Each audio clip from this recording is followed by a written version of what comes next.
Hay una pregunta que la historia de México no ha respondido del todo.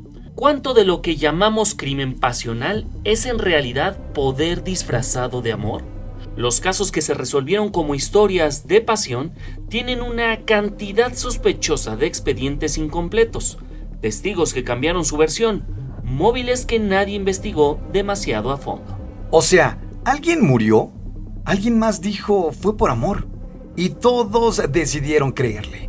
Hoy revisamos 4 casos reales de la historia de México donde el amor fue la coartada, la política fue el contexto y la verdad quedó en pausa indefinida. Porque en México, cuando el poder está de por medio, el crimen pasional es el cuento más conveniente del mundo. Es fácil de creer, es difícil de desmentir y casi siempre les conviene a alguien que ya sabe exactamente lo que pasó. Por pura curiosidad.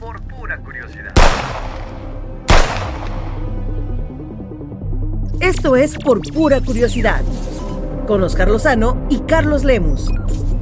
Pura curiosidad.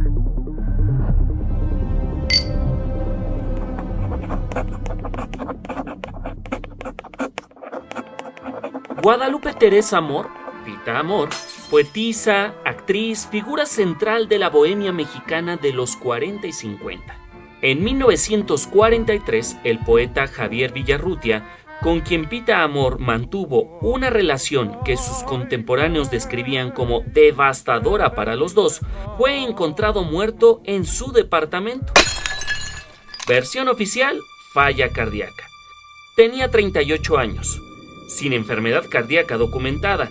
Esa noche había estado con Pita Amor. ¿38? ¿Sano?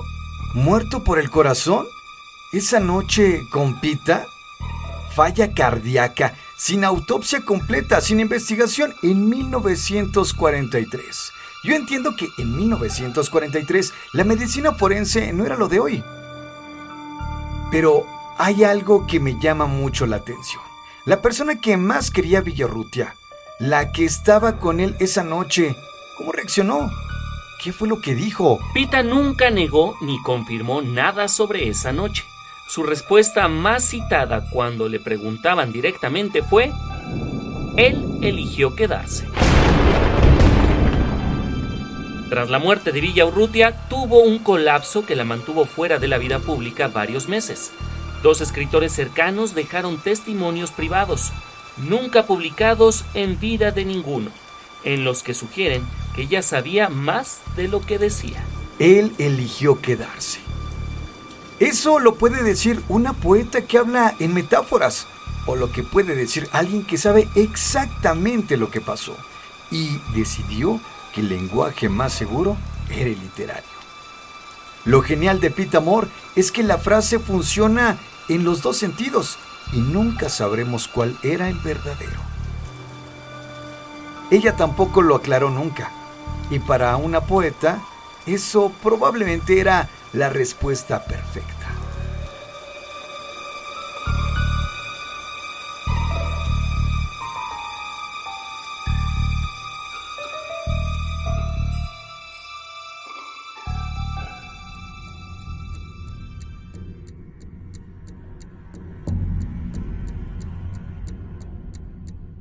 Luis Donaldo Colosio, candidato presidencial del PRI, 1994.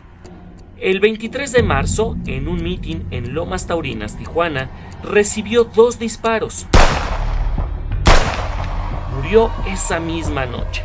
Lo que separa este caso de la mayoría de los magnicidios documentados, hay un video del momento exacto, hay un responsable confeso y condenado, y aún así, 30 años después, el expediente tiene más preguntas abiertas que respuestas cerradas. La investigación oficial identificó al menos 2 trayectorias de bala inconsistentes en un solo tirador. Eso está en el expediente de la PGR. No es una especulación. ¿2 trayectorias? ¿Un tirador? ¿O Aburto era contorsionista o había alguien más?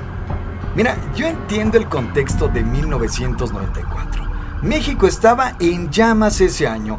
El EZLN en enero, Colosio en marzo, Ruiz Massieu en septiembre.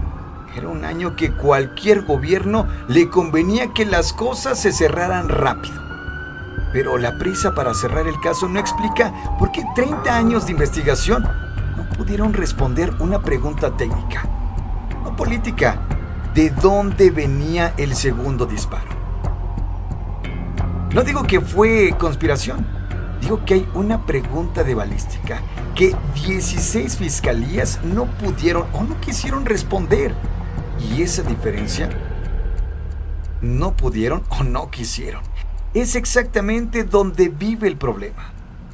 Oscar, ¿cuánto tiempo estuvo abierto este expediente? Cerrado en 2004, reabierto en 2014, cerrado en 2018. El expediente final tiene 80,000 fojas y la conclusión es la misma del primer día. Un solo tirador actuando solo. La trayectoria del segundo disparo no aparece explicada en ninguna de esas 80,000 páginas, Carlos. 80,000 páginas para llegar exactamente al mismo lugar que el primer informe. En México, cuando una investigación dura 30 años y termina exactamente donde empezó, o el caso era imposiblemente difícil o alguien trabajó muy duro para que siguiera haciéndolo. La pregunta sigue ahí, y México con ella.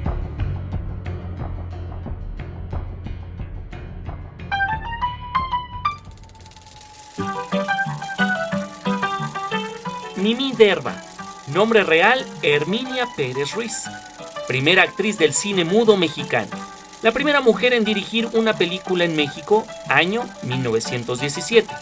En 1918, su socio productor y pareja, Enrique Rosas, murió en lo que la versión oficial llamó un accidente doméstico.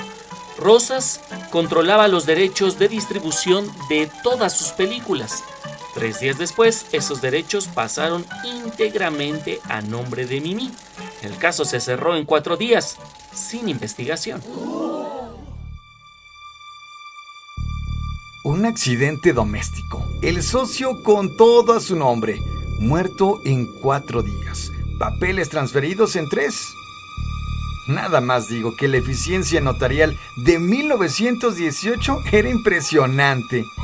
¿Y la carrera de Mimi? ¿La afectó en algo este accidente? Siguió trabajando, produjo 2 películas más y luego en 1921, en el punto más alto de su carrera, se retiró completamente, sin declaraciones, sin despedida. Se casó con un militar de alto rango y dejó de aparecer en cualquier registro de la industria. En el punto más alto de su carrera, sin una sola declaración pública. Y mira, el retiro en sí ya es raro, pero lo que me parece todavía más extraño es el silencio completo que lo acompaña. Una mujer que llegó a donde llegó, Mimi Derba, en la industria del entretenimiento de 1920, no desaparece sin dejar huella por accidente. ¿Quién era ese militar, Oscar? El militar era parte del entorno político que en 1918 habría tenido que autorizar cualquier investigación sobre la muerte de Enrique Rosas. O sea que se casó con el hombre que podría haber investigado la muerte de su socio. Y una vez casada con él, desapareció del mapa. No lo digo yo, lo dice la cronología. Oscar, ¿qué quedó de su obra? ¿Alguien puede ver hoy las películas que dirigió? No hay copias conocidas de ninguna de las cintas que Mimi Derba dirigió. La primera directora de cine en México es también la directora de quien menos registro histórico queda. Sus películas desaparecieron con ella, como si alguien hubiera decidido que era mejor que esa historia no existiera.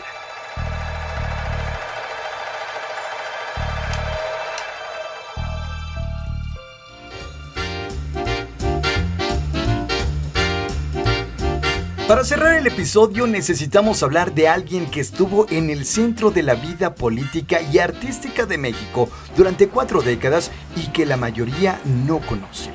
María Asunción, mecenas del muralismo mexicano, amiga personal de Diego Rivera, de Frida Kahlo, de Siqueiros, alguien que sabía exactamente qué hacía en cada cuarto en el que estaba. Y en el verano de 1938, en Los Ángeles, fue protagonista de un incidente que los periódicos cubrieron 3 días y que nadie volvió a mencionar públicamente durante 40 años. ¿Qué pasó, Oscar? En julio de 1938, María Asúnzolo estaba en Los Ángeles en una reunión social en casa de un contacto político mexicano. Su acompañante, identificado en registros consulares solo con el nombre de señor G, recibió un disparo, no fatal, pero tampoco accidental según los testigos. El caso nunca llegó a los tribunales.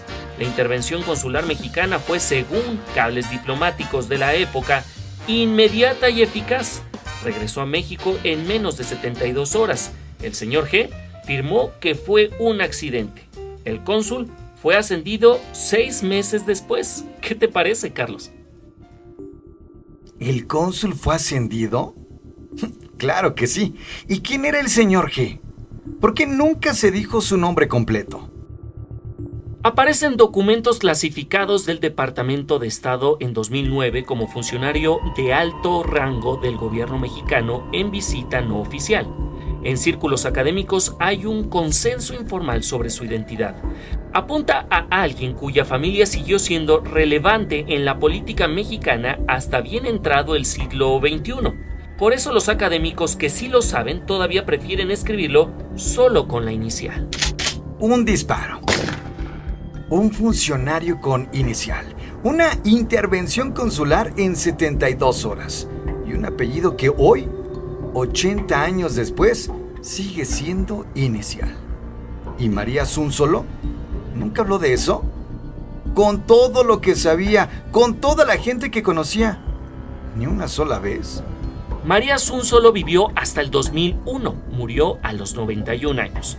En 1991 dio una entrevista larga al periódico Excelsior. El periodista le preguntó directamente sobre Los Ángeles en 1938.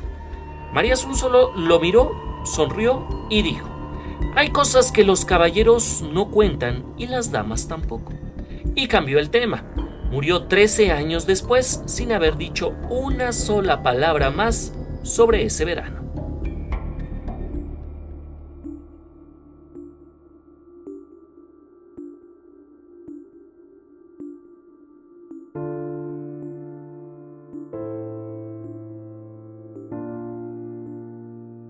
Cuatro casos. Una poetisa, un candidato, una directora, una mecenas.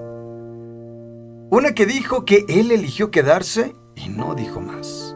Un expediente de 80,000 páginas con una pregunta de balística sin responder.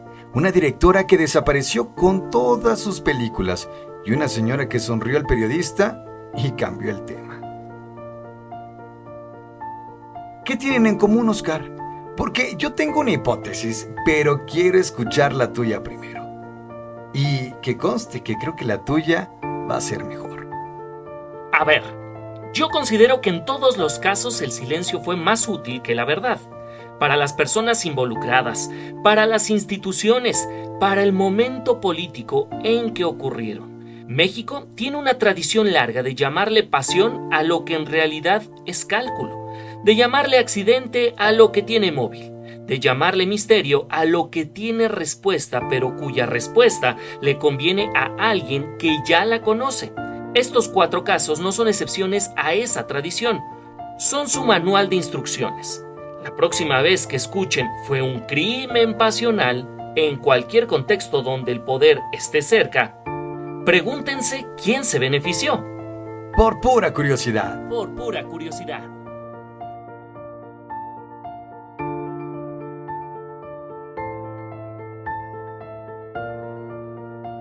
Por pura curiosidad es una producción de Crate, Soluciones con Objetivo, conducido por Oscar Lozano y Carlos Lemus. Síguenos en Spotify, Instagram y YouTube, porque hay historias que te dan miedo y otras que te dan curiosidad.